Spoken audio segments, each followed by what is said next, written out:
प्रधानमंत्री मोदी की जय किसान जय अनुसंधान के क्या राजनीतिक मायने हैं, किसानों को साधने में कितना कारगर ये दाव हो सकता है और उत्तर प्रदेश उपचुनाव से पहले इस दाव का क्या अंजाम होगा, क्या असर होगा। इस मसले पर बातचीत करने के लिए हमारे साथ हमारी पॉलिटिकल एडिटर अदिति नागर इस समय कनेक्टेड हैं। अदिति, हमने देखा कि किस तरीके से प्रधानमंत्री मोदी एक मंझे में किसान की तरह पहुंचे किसानों के बीच, लेकिन सबसे बड़ी बात यह है कि किसानों को साधने में ये जो स्ट्रैटेजी है वो बीजेपी के लिए कितना फायदेमंद होने वाला है, क्योंकि हमेशा जय किसान जय अनुसंधान की बात प्रधानमंत्री करते रहे, लेकिन इसके अभी अदिति राजनीतिक मायने तलाशने की कोशिश की जा रही है।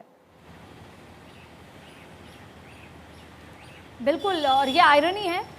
और इसको ये कहें कि राजनीतिक भी है और आयरनी भी इसलिए है। सबसे पहले तो इसलिए क्योंकि भारत देश एक एग्रीकल्चरल कंट्री है और भारत में जो अनाज एक्सपोर्ट होता है, बाहर जाता है पूरी दुनिया में, ये भारत की बहुत बड़ी ताकत है। भारत की जो बैकबोन है वो उसके किसान है। चूंकि भारत का बैकबोन भारत का किसान है, यही वजह है कि उसके इर्द गिर्द हमेशा राजनीति होती आई है और इन्हीं की वजह से सरकारें आई भी हैं, सरकारें गई भी हैं। तो जाहिर तौर पे आपने जिस बात का जिक्र किया कि राजनीति हो रही है, इनको साधना ज़रूरी है और 2024 में कहीं ना कहीं आंकड़े कम आए हैं, उसका कहीं ना कहीं इसका एक बड़ा मैसेज है। पंजाब ले लीजिए, वेस्टर्न उत्तर प्रदेश ले लीजिए, हरियाणा ले लीजिए, तमाम तरीके की बात है। लेकिन अब आज हम बात कर रहे हैं कि आज जब प्रधानमंत्री नरेंद्र मोदी पूसा जाते हैं कुछ दिन पहले और किसानों से जिस तरह की बातचीत करते हैं और उसके बाद ये चर्चा निकल पड़ती है कि किसान पार्टी के लिए ज़रूरी है, तो एक बार हम थोड़ा सा पीछे जाएंगे कि ऐसा नहीं है। प्रधानमंत्री नरेंद्र मोदी जब 2014 में पहली बार प्रधानमंत्री की शपथ लेकर आए थे, तब लाल किले से उन्होंने किसान का जिक्र किया था। उसके बाद ये किसान थे जिनके लिए 2022 तक दुगनी आय का जिक्र किया गया था और उसके बाद वो लक्ष्य तय रखा था। उसके बाद भले ही तीन काले कानूनों का जिक्र आता आया और किसानों ने काले कानून बताकर सड़कों पर भी आए, लेकिन अगर हम प्रधानमंत्री नरेंद्र मोदी को समझें, जाने, तो हम ये अच्छे से जानते हैं कि अगर वो कोई फैसला ले लेते हैं तो वो उससे पीछे नहीं हटते। लेकिन ये इकलौता मसला था जहां पर किसान सड़क पे बैठे और प्रधानमंत्री ने कहा कि मैं अपना फैसला वापस लेता हूं, क्योंकि कहीं ना कहीं कभी मुझ में है कि मैं किसान भाइयों को समझा नहीं पाया। उसके बाद जब 3.0 आता है और पहली बार शपथ लेने के बाद जो पहला फैसला होता है वो किसानों के लिए होता है, उनकी जो किस्त रिलीज होती है। उसके बाद किसानों को लेकर लगातार कुछ न कुछ फैसले आते हैं और अब 15 अगस्त जो हमारे नज़दीक खड़ी है उसमें भी लाल किले से प्रधानमंत्री किसानों का जिक्र करेंगे और चुनाव में भी महिला, गरीब, किसान, युवा का जिक्र किया था। अब पूसा आप देखिए, बारिश थी, सिक्योरिटी ने कहा कि बारिश है, प्रोग्राम कैंसिल कर दीजिए, लेकिन प्रधानमंत्री ने कहा कि मेरे भाई इंतजार कर रहे हैं। लेकिन सवाल क्या है, ये दो बातें हैं, एक है राजनीति और उसका इम्पैक्ट चुनाव में, और एक है कि अगर देश का किसान तरक्की नहीं करेगा तो फिर न शिखा आप, न मैं, न देश के 140 करोड़ लोग तरक्की कर सकते हैं। अगर हम किसान के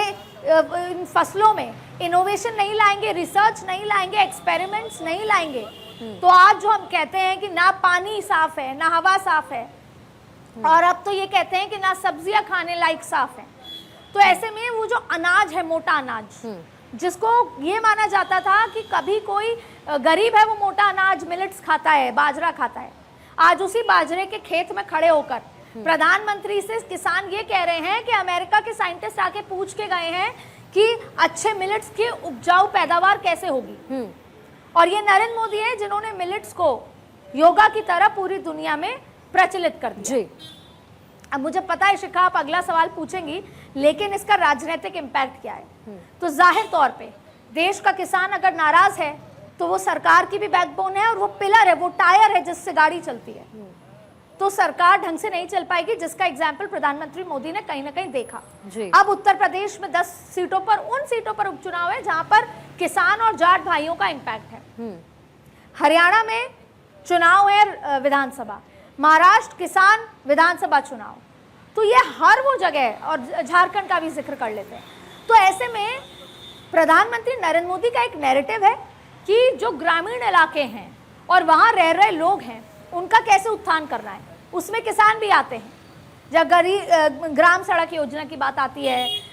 घर घर तक सिलेंडर, शौचालय, जब उनके जीवन का उत्थान आता है तो उसमें किसान भी आते हैं। लेकिन प्रधानमंत्री चाहते हैं कि जब देश में इतना ज़्यादा इनोवेशन आ चुका है, हम टेक्निकली तरक्की कर रहे हैं, तो हम ऐसे क्यों जो अपने बीज हैं, जैसे गिफ्ट किया 109 बीज नहीं, जो उसके बाद वहां पर यह भी बताया गया कि जिन बीजों की या जिन फसलों को कम अंडर यूटिलाइज्ड हैं, उनमें वेरिएशन लाकर कैसे उन्हें यूटिलाइज कर सके। तो किसानों के साथ पूसा में उस पर एक्सपर्टीज, जो एक्सपर्ट्स हैं, वो रिसर्च भी कर रहे हैं जी। तो खैर, बात अगर किसान की है तो हैंड इन हैंड देश की तरक्की और हैंड इन हैंड देश की राजनीति साथ साथ चलती है, और ये चलती आई है दशकों तक, और ये आगे दशकों तक चलती रहेगी।